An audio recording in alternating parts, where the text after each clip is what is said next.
दोस्तों नमस्कार। मैं केपी सिंह। आप देख रहे हैं अपना चहेता न्यूज चैनल पीपल बिल। प्रधानमंत्री नरेंद्र मोदी की हर विदेश यात्रा के पीछे एक महान देशभक्ति पूर्ण मकसद होता है। लेकिन लोग ये भी कहते हैं कि उनके हर काम की तरह उनके विदेश यात्रा के निहितार्थ भी कहीं पे निगाहें कहीं पे निशाने वाले होते हैं।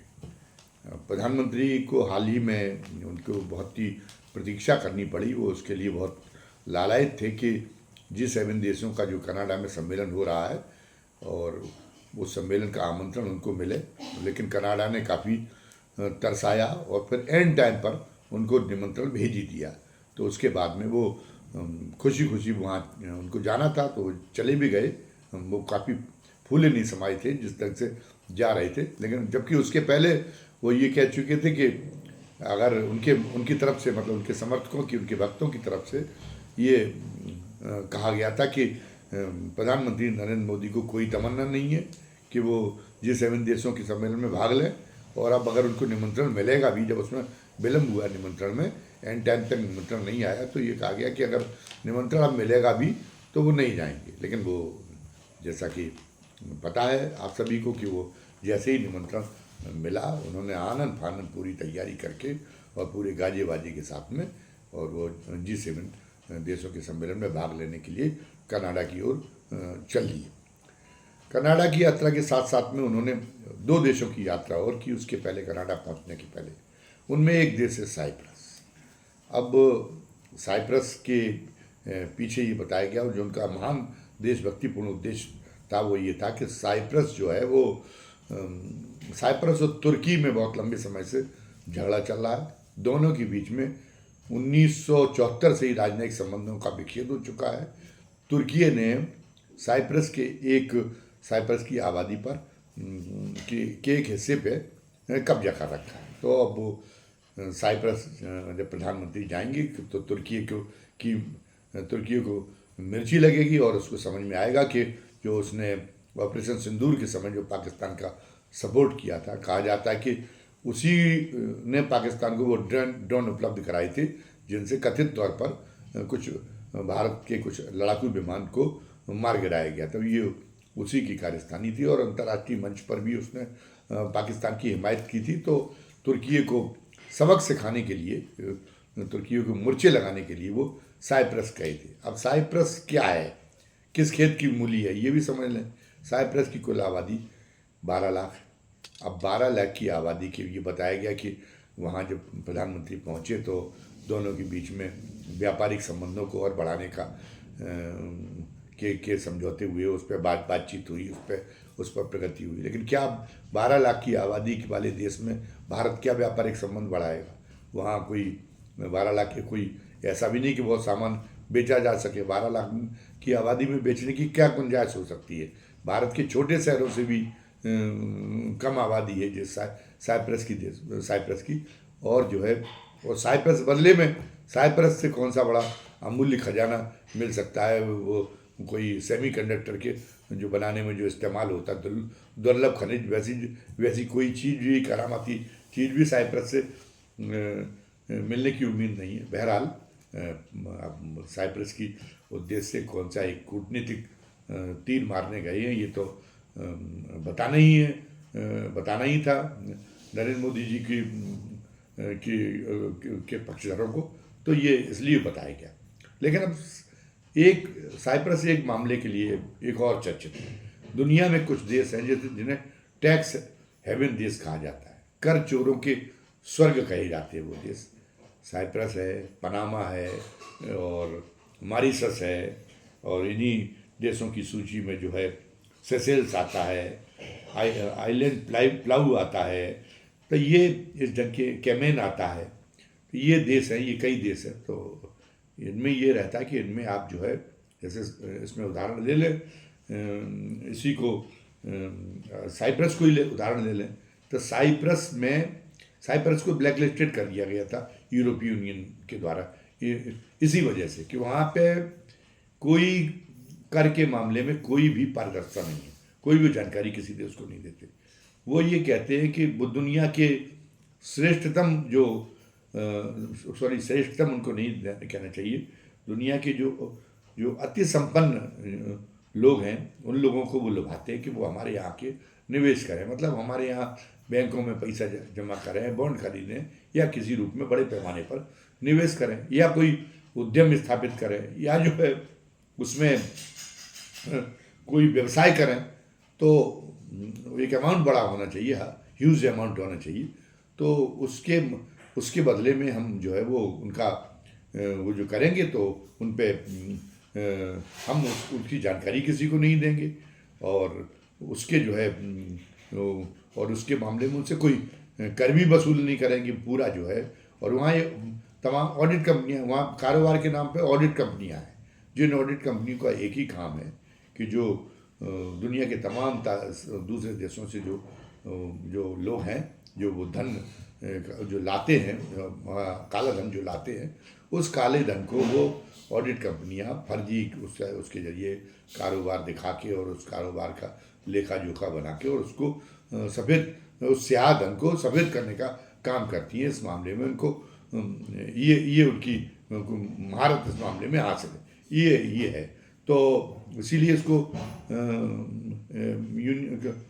उसने यूरोपियन यूनियन ब्लैकलिस्टेड कर दिया था और यूरोपियन यूनियन ने भी खासतौर से उसकी भी कोई बहुत बड़ी रुचि हम समझते हैं। यूरोपियन जैसे दुनिया के तमाम और विकसित और विकासशील देश हैं, वहाँ असली तौर पे तो सत्ता चलाने का काम है, वहाँ असली वर्ग सत्ता तो काला धन रखने वालों के तौर पर ही पहचानी जाती। काला धन रखने वाले लोग ही उन सरकारों को चलाते, भले ही उनका स्वरूप लोकतांत्रिक और जनवादी हो, तो वहाँ पे लेकिन चलाते वही लोग हैं, काला धन रखने वाले लोग ही वहाँ पे चलाते। तो फिर तो अब यूरोपीय यूनियन के भी सारे के सारे देश यही हैं, किसी तरीके से उनका भी काम है कि उनके जो व्यवसायी है, कारोबारी है, वो किसी ज़्यादा से ज़्यादा मुनाफा दुनिया के उससे कम बटोर सकें, लूट सकें मुनाफा। तो ये वही उनका है। तो केवल काले धन की वजह से कि वो उनका उसमें पारदर्शिता नहीं है वहाँ पे करों के मामले में और इस इन आर्थिक मामलों में पारदर्शिता नहीं, केवल इस वजह से उन्होंने अंकुश नहीं लगाया होगा। अंकुश की एक वजह ये थी कि वो जो है जो अपराध से अर्जित धन भी वहाँ पहुँचने लगा था साइप्रस में। तो इसलिए उस पर अब जैसे भारत में उत्तर प्रदेश के एक कारोबारी थे, तो वो भी जो है वो एक बड़ा एक अनाज खरीद में एक बड़ा घोटाला करके और वो वहाँ पे पहुँच गए थे साइप्रस की, और उन्होंने वहाँ पे जो है साइप्रस में निवेश कर दिया था और उसके बदले में वहाँ एक गोल्डन पासपोर्ट कहलाता, वो ऐसे ही लोगों को मिलता है जो वहाँ बड़े पैमाने पर निवेश करते हैं, उन लोगों को गोल्डन पासपोर्ट मिल जाता, मतलब वो एक किस्म की नागरिकता होती। तो वो साइप्रस की नागरिकता ले लेते। तो वो जो उत्तर प्रदेश के सज्जन थे, अवस्थी समावस्थी, तो उनके और उनके परिवार के लोगों ने वहाँ पर नागरिकता ले ली थी और उस नागरिकता के नाते वीरकरण अवस्थी उनका नाम था, उनकी पत्नी का नाम ऋतिका अवस्थी था। तो ये उनको नागरिकता मिल गई थी। लेकिन फिर जब भारत में उसकी जांच हुई तो भारत में लोग उनके जो है भारत में जो जांच एजेंसियाँ थी आपराधिक अपराधों की उनकी जांच करने वाली जो एजेंसियाँ थी वो इनके पीछे पड़ गई और अंततः लंदन में उनको गिरफ्तार कर लिया गया। तो इस वजह से साइप्रस को कहा गया कि आप जो है उसमें ये साइप्रस को ब्लैकलिस्टेड किया गया कि अगर आप इस ढंग से किसी को का भी पैसा अपने यहाँ जमा करके और किसी का भी स्याह पैसा और सफ़ेद करने का काम करेंगे और सारी दुनिया को आप अराजकता और अप्रैतिकता की भट्टी में झोंकने का काम करेंगे तो उसे बर्दाश्त नहीं किया जाएगा। तो फिर ये हुआ कि ये जो साइप्रस ने जो अपनी आर्थिक बुनियाद मजबूत करने के लिए ये काले धन का स्वर्ग बनाने का जो सिलसिला 2007 से शुरू किया था, तो ये 2020 में उसको इस पर विराम लगाना पड़ा। इस बीच में क्या हुआ कि इस बीच में भारत के भी कई लोग लपके साइप्रस की तरफ इस तरह से जिन पर काला धन अर्जित करने का संदेह था। और मोदी जी की सरकार आने के बाद मतलब 2014 से लेके 2020 के बीच में 66 ऐसे जो है थे धनपति जो जिन्होंने जो है वहाँ पे साइप्रस से गोल्डन कार्ड लिया हुआ था। और उनमें एक महत्वपूर्ण नाम है मोदी जी के सबसे चहेते उद्योगपति गौतम अदानी के बड़े भाई विनोद अदानी का नाम है उसमें, कि विनोद अदानी ने भी गोल्डन कार्ड ले रखा है। वो भी वहाँ पे जाके बस गए और उनकी भी तमाम सारी वो जो कंपनियाँ जो कहा जाता है कि वो शेल कंपनियाँ हैं वो उनकी वहाँ पे चलती हैं। और उन सेल कंपनियों वो उन सारी जैसे अन्य देशों के काला धन रखने वाले कारपोरेट के साथ में जो वहाँ साइप्रस में जाके जिन्होंने गोल्डन कार्ड ले लिया, वो जैसा करते हैं कि वो काला धन पता चला कि अपने देश से लाके वहाँ उन्होंने निवेश करके और सफ़ेद धन में बदला और फिर वो जो है फिर वो काला धन उनकी जो शेल कंपनियाँ हैं उनके जरिए उन्हीं के देश में फिर उस काले धन से और उसको मार्केट को प्रभावित किया जाता है। तो ये कहा गया था कि विनोद अदानी की जो सेल कंपनियां हैं, उसको हिंडनबर्ग ने खुलासा किया था कि विनोद अदानी की जो सेल कंपनियां हैं वो उनके जरिए इनके शेयर बढ़ाए जाते हैं, जो उनके छोटे भाई है गौतम अदानी के। तो गौतम अदानी की जो दिन दूनी रात चौगनी आर्थिक तरक्की है उसके पीछे ये गौतम अदानी की सेल कंपनियों का भी काम है। पहले तो विनोद अदानी ने इस बात गौतम अदानी ने इस बात का खंडन किया था। ये कहा था कि विनोद अदानी बड़े भाई ज़रूर हैं उनके, लेकिन उनके साथ उनका कारोबारी संबंध नहीं है। लेकिन जब हिंडनबर्ग ने बहुत मजबूती के साथ में वो साक्ष्य प्रस्तुत किए तो फिर आखिरी में स्वीकार करना पड़ा उनको गौतम अदानी को ये स्वीकार करना पड़ा कि हाँ उनके है। लेकिन अब संयम भय कोतवाल तो फिर डरकाएगा, तो वो स्थिति इस समय गौतम अदानी की है। तो हिंडनबर्ग की अदालत से भी उसमें कोई ऐसे ऑर्डर अदालत भी कतरा गई उस मामले में पूरी गहराई से जांच करने का और उस जांच को तार्किक परिणति पर पहुंचाने के लिए निर्देशित करने से अदालत भी कतरा गई। सरकार को तो करने ही किया था।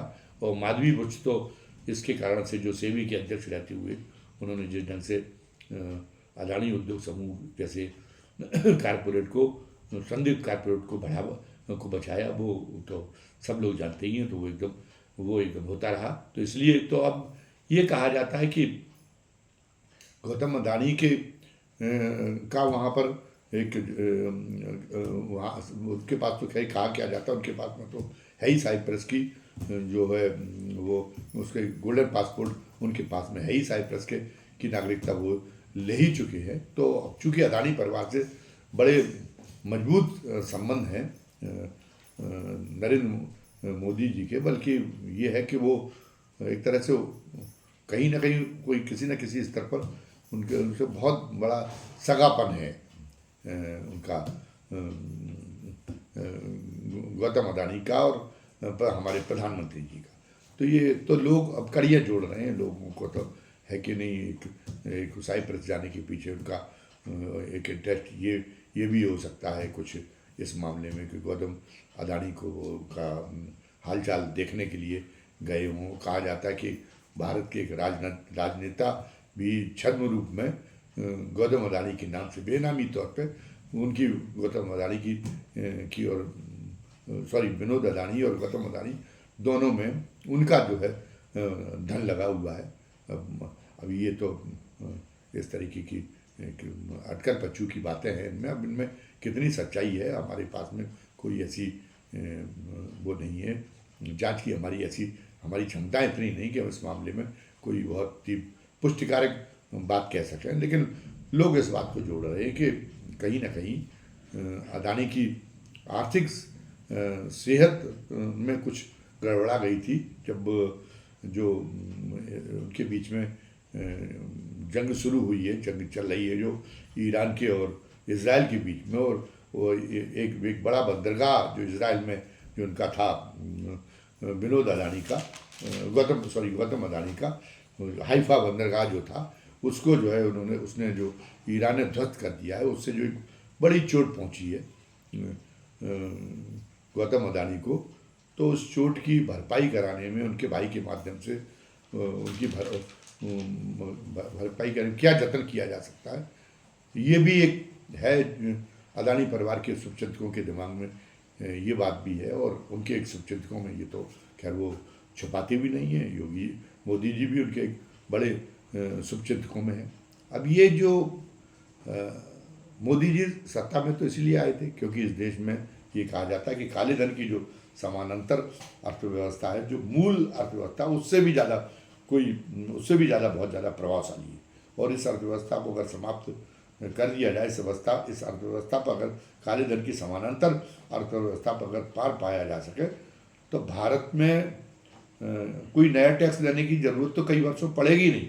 उल्टे हो सकता है कि भारत के हर नागरिक को कुछ देने की स्थिति पैदा हो, देने की क्षमता सरकार के अंदर पैदा हो जाए। खुद मोदी जी ने भी जब सत्ता में आने के लिए अब जब अपना प्रचार 2014 के अपने प्रचार अभियान में ऐसे इशारे दिए थे कि 15 लाख रुपए हम तो पूरा काला धन निकाल के लाएंगे विदेशों में जमा, और जो है वो 15 लाख रुपए और इतना धन है विदेशों में कि उससे हमारे के खाते में 15 लाख भेज सकेंगे। लेकिन न तो जो है काला धन वापस आया, और 15 लाख मिलते ना मिलते, लेकिन काला धन तो वापस लाया ही जाना चाहिए था, जिसको खुद मोदी जी भी मानते कि इतना अकूत है, और है भी, जिसके बारे में फिर, और ऐसा भी नहीं कि इसमें क्लू ना मिला हो, कोई वो लाचार हो गए हों, कानूनी जो दुनिया के दूसरे देशों की जो कानून है उनकी समस्याओं के चलते वो लाचार हो गए, ऐसा भी नहीं। पनामा और विकीलीक्स में पर्याप्त क्लू दिए गए उनको, लेकिन वो जो सुराग दिए गए थे, उन सुराग को मोदी सरकार ने गंभीरता से नहीं लिया, ना उन सुरागों के आधार पर कोई जांच कराने का कोई ठोस प्रयास किया। और ये एक सिलसिला अभी कुछ लोग कहेंगे कि आप तो मोदी जी को लांछित करने के लिए वर्तमान सरकार के तो आपका तो नकारात्मक दृष्टिकोण ही है। मैं वर्तमान या पिछली सरकारों के हिसाब से कोई बात नहीं कह रहा हूँ। मैं ये कह रहा हूँ कि ये समस्या तो मोदी जी की सरकार आने के बहुत पहले से है कि किस ढंग से काले धन की अर्थव्यवस्था को पोषित करने का काम हमारी सत्ताएं करती रही, बहुत पहले से है। अब लोग कहते हैं जैसे अब तो प्रावधान हो गया है कि अपनी शैक्षणिक स्थिति का ब्यौरा, अपनी और अपने निकट परिवार के निकट के लोगों को इस परिसंपत्तियों का ब्यौरा, वो जो है जब भी कोई उम्मीदवार बनता है कोई नेता, तो उसको और आपराधिक स्थिति का ब्यौरा दाखिल करना पड़ता है।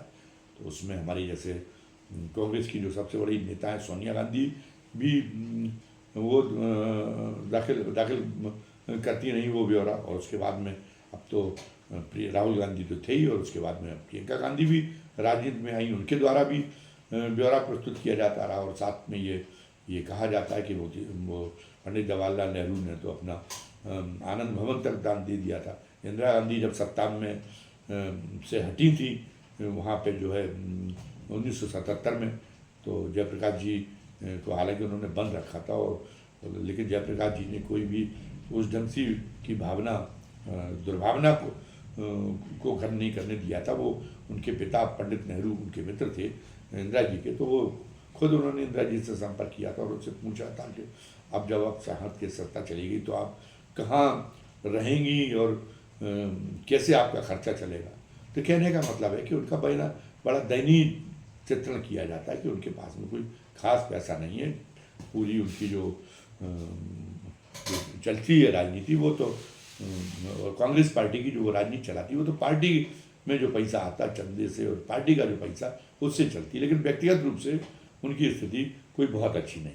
लेकिन दूसरी तरफ ये भी है कि इमरजेंसी के दौरान जयपुर में ये धर्मयुग जैसी उसकी बड़ी सुप्रतिष्ठित पत्रिका थी और जिसके बड़े नज़दीकी संबंध थे, उसमें एक ये प्रकाशित हुआ था कि जयपुर के उन्होंने खजाना खुदवा दिया था महल का, और खजाना जो खुदवाया था वो 14 दिन तक ऊँटों से वो खजाना ढोया जाता रहा था, इतना जाला खजाना था। और वो खजाना और उसके बाद में वो खजाना कहीं उसमें सरकारी कोष में तो जमा हुआ नहीं, वो खजाना किसके पास गया, और ये ही इशारा किया गया था कि वो खजाना इंदिरा गांधी के पास में है। तो इंदिरा गांधी के पास में जब उतना बड़ा खजाना था तो वो खजाना तो विरासत में राजीव गांधी को के पास में भी रहा होगा, और फिर वो अभी सोनिया गांधी के पास में भी होगा। तो फिर वो आखिर वो खजाना कहाँ गया।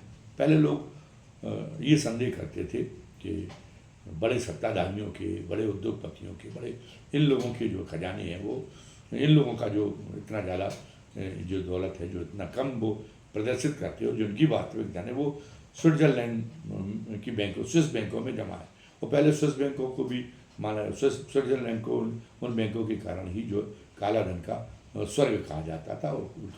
हालांकि अब पहले अर्थव्यवस्था स्विट्ज़रलैंड की इसी के आधार पर चली, लेकिन अब स्विट्ज़रलैंड ने अपने आप में उस रूप में जो उसका कमीशन मिलता रहा होगा, जो दुनिया भर का काला धन जमा होता रहेगा, तो उसके बीच में उसने अपने इतने संसाधन बना लिए कि अब उन्होंने कहा कि हमने अपनी पूरी बैंकिंग व्यवस्था को पारदर्शी बना दिया, और हम जो है जिन देश के लोगों का पैसा हमारे यहाँ जमा है उनके उन देशों की एजेंसियों के साथ में हम सूचनाओं का हम आदान प्रदान करते हैं। अब हमारे यहाँ ये कोई बैंकिंग की कोई गोपनीयता नहीं रह गई है, ये बात ये कहने लगे। लेकिन पहले तो ऐसा नहीं होता था, तो ये माना ही जाता था कि अगर इंदिरा जी ने को वास्तव में इतना बड़ा खजाना वहाँ मिला था जयपुर घराने से और अन्य जगहों से भी। उनके ज़माने में तो एक बड़े बड़े तमाशे हुए थे। एक था कि पार्लियामेंट्री स्ट्रीट का जो बैंक मैनेजर था, उसको एक अज्ञात टेलीफोन पहुँचा, बताया कि PMO से फ़ोन है और इंदिरा जी ने कहा है कि आप 60 लाख रुपए का लेकर और तत्काल आ जाएं और प्रधानमंत्री जी को दें। और आकस्मिक देश के हित में कुछ आकस्मिक जरूरत पड़ गई, और वो 60 लाख रुपए उसमें बहुत होते थे।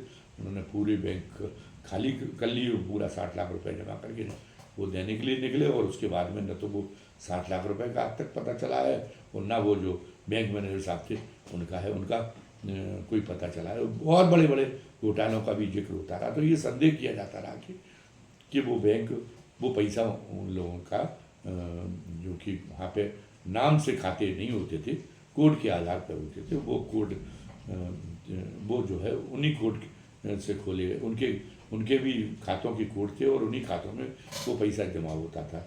लोग कहते थे चाबी भी दे दी जाती थी, चाबी भी मतलब बैंक के अधिकारी हैं वो जो उनको लॉकर दिए जाते थे वहाँ स्विट्ज़रलैंड में, वो उनके पास में भी उन्हें भी चाबी उन लॉकर्स के रखने का अधिकार नहीं था। वो चाबी उसी को सौंप दी जाती थी जिसने वो जमा किया, जिसने पैसा उसमें रखा होता था लॉकरों में।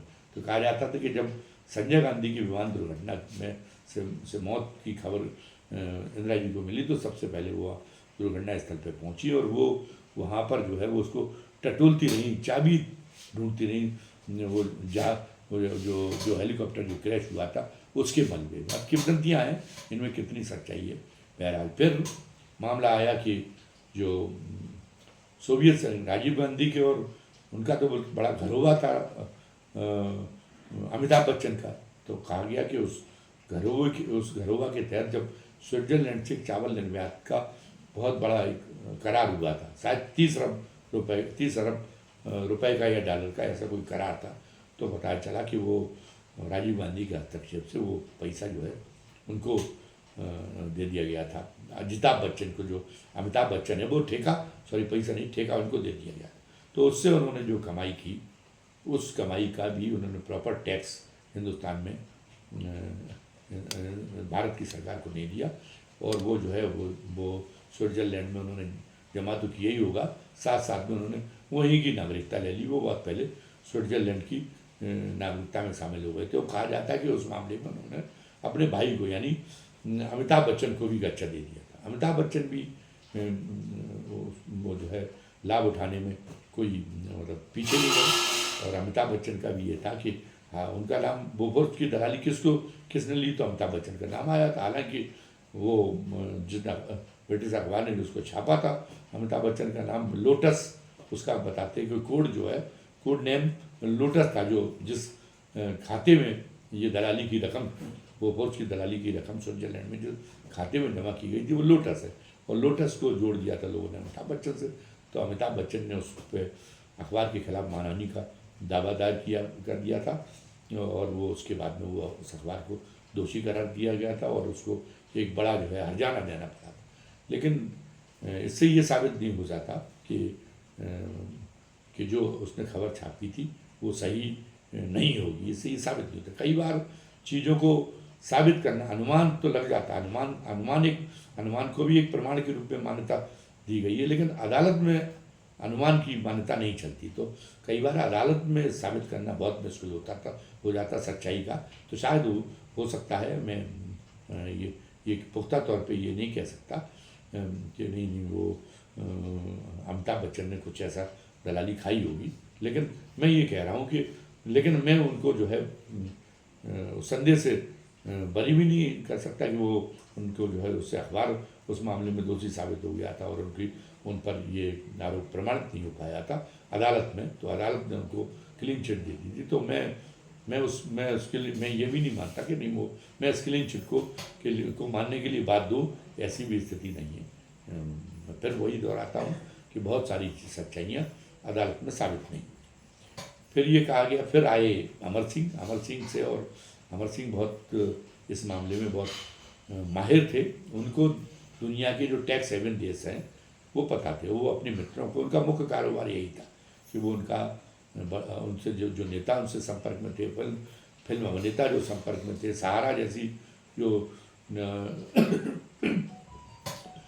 अरबों खरबों बटोरने वाली जो चिटफंड संस्थाएं थी, जो उन सब का वो काम कराते थे कि वो उनके टैक्स हेवन वाले देशों में वहाँ पे जो ऑडिट कंपनियाँ जो फर्जी लेखा जोखा तैयार करती थी उसके ज़रिए वो उनका रुपया स्याह से सफ़ेद करा देते थे। और जब अमिताभ बच्चन से उनका जो है वो हुआ, जब अमिताभ बच्चन से मनमुटाव हो गया था और उसके लिए दोनों के बीच में तू में कई बार हुई, तो अमिताभ बच्चन ने तो अमर सिंह ने कई बार वो तो बहुत मुँह फट थे। हालांकि आखिरी में तो उन्होंने अमिताभ बच्चन से बड़ी क्षमा मांगी थी।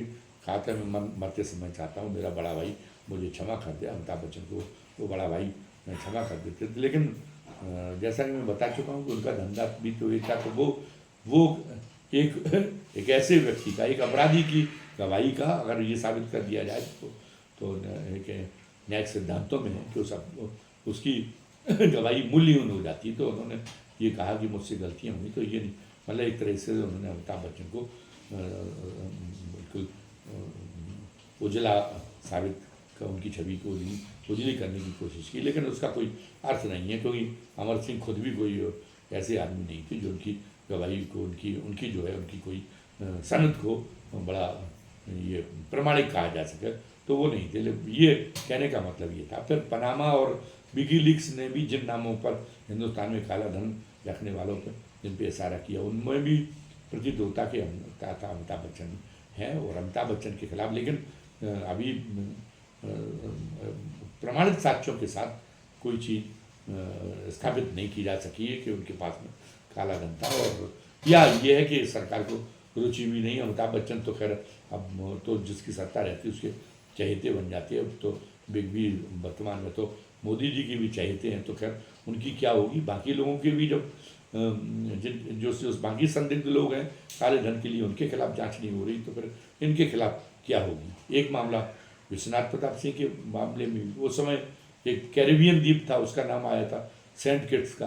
तो सेंट किट्स ने जो है वो सेंट किट्स में जाके जब उन्होंने बोफोर्स का मामला उछाला, तो फिर सेंट किट्स में तत्कालीन सरकार की, मतलब राजीव गांधी सरकार की साजिश से उनके पुत्र के अजय सिंह के नाम से बैंक खाता तैयार करा दिया गया और उसमें एक बड़ी रकम बताई गई कि अजय सिंह ने जो है जमा की है, और वो रकम की लाभार्थी के तौर पर उस खाते में और जो है वो विश्वनाथ प्रताप सिंह को दर्शाया गया था। बाद में उसकी जांच हुई, उसकी जांच उसको सीबीआई को सौंपी गई, और जब वो जांच अंतिम चरण में थी तो उसमें जो फंसने वाली जो हस्तियाँ थी वो राजीव गांधी की सरकार के विदेश मंत्री और बाद में प्रधानमंत्री बड़े नरसिंह राव जी भी शामिल थे कि उन्होंने वो फर्जी कागजातों को जो विश्वनाथ प्रताप सिंह की छवि हनन के लिए किया गया था, उन फर्जी कागजातों को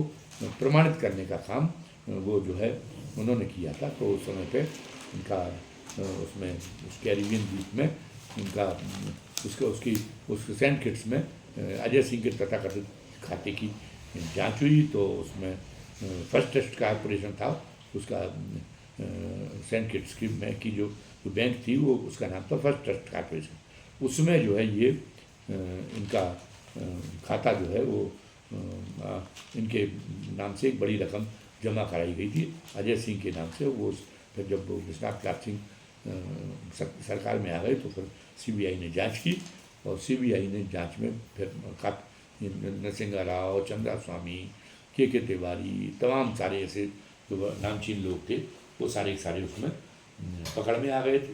नरसिंहा राव के खिलाफ केस भी चला वो जो उनके प्रधानमंत्री पद से हटने के बाद, लेकिन इस बीच में नहीं, उसके बाद उनके केस भी चला जांच पहले, लेकिन इस बीच में ये हुआ कि जो सीबीआई के उस समय ज्वाइंट डायरेक्टर थे एनके सिंह, जो सबसे बहुत ही सूक्ष्मता के साथ में जांच कर रहे थे और सही जांच कर रहे थे। तो इस बीच में जब विश्वनाथ प्रताप सिंह की सरकार चली गई, चंद्रशेखर की सरकार आ गई, तो एनके सिंह ने क्या रखा था कि मैं 3 महीने के अंदर इसमें पूरी चार्जशीट लगा दूँगा।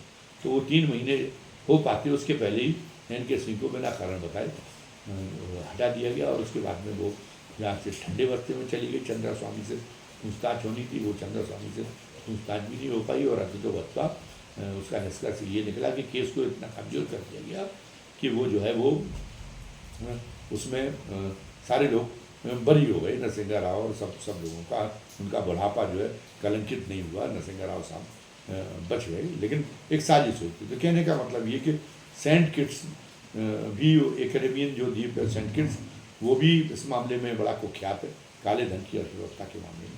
और काले धन की इस अर्थव्यवस्था के बिना दुनिया की सरकार चल नहीं पा रही, और काले धन की अर्थव्यवस्था सारे देशों के अस्तित्व के लिए भी एक बड़ा प्रश्न चिन्ह बनी हुई है। काले धन की इस अर्थव्यवस्था की तरफ से एक और जो सत्ता का खेल खेलने वाले हैं, जो ये पावर गेम खेलने वाले जो राजनेता हैं, वो उनकी दाल रोटी चलती है, और दूसरी ओर उसी काले धन से कहीं ना कहीं आतंकवाद और माफिया तंत्र ये भी पोषित होता है, जो दुनिया की तमाम सारी सरकारों के लिए एक बड़ी चुनौती प्रस्तुत करता है। तो फिर ये इस बात के कानूनी तौर पर भी हो रहे अंतर्राष्ट्रीय समझौते हो रहे, अंतर्राष्ट्रीय कानून बन रहे, जिससे इस काले धन की अर्थव्यवस्था पर इस काले धन की अर्थव्यवस्था को समाप्त किया जा सके। लेकिन वो अभी तक कोई बहुत ऐसे उनके कोई सकारात्मक परिणाम कोई बहुत ज़्यादा अभी तक हासिल नहीं हो पाए हैं, क्योंकि अंततोगत्वा वही नेता जो ये कानून बनवाते, वही सरकारें जो कानून बनवाती हैं, वही उसमें उन जांचों को तार्किक परिणति में पहुंचाने में बाधक बन जाती हैं। तो एक हमने सोचा कि आज की वीडियो में हम अपने प्रधानमंत्री जी का जो हर दौरे के पीछे वो दुनिया के कोने कोने में भारत का जो डंका बजवाने का इरादा रखते हैं, हर इरादा करके मतलब वो हर विदेश यात्रा करने का दावा करते हैं, लेकिन उसके पीछे और भी कहानियाँ चलती हैं। उन विदेश यात्राओं के पीछे कुछ और भी प्रयोजन होते हैं, तो उन प्रयोजन भी आपकी दृष्टि में रहें। आज की वीडियो को तैयार करने का हमारा मकसद यही था।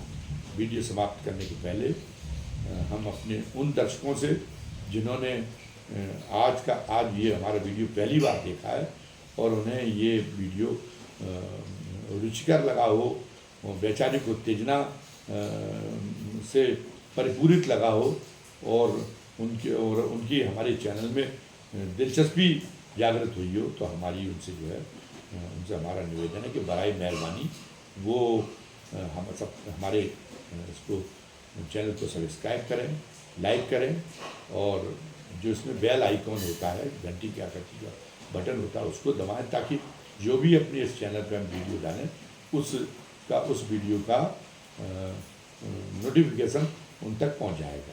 खुद तो ऐसा करें ही, हमारी उनसे प्रार्थना होगी कि हमारा वो इस मामले में भी सहयोग करें कि उनके जो मित्र, जो घर के लोग और जो रिश्तेदार अभी तक हमारे चैनल से नहीं जुड़े हुए हैं, उनको भी ज़्यादा से ज़्यादा संख्या में वो जोड़ने का काम करें, और कमेंट बॉक्स में आज की वीडियो के बारे में अपनी राय जरूर दर्ज कराएं। धन्यवाद। जय हिंद, जय भारत।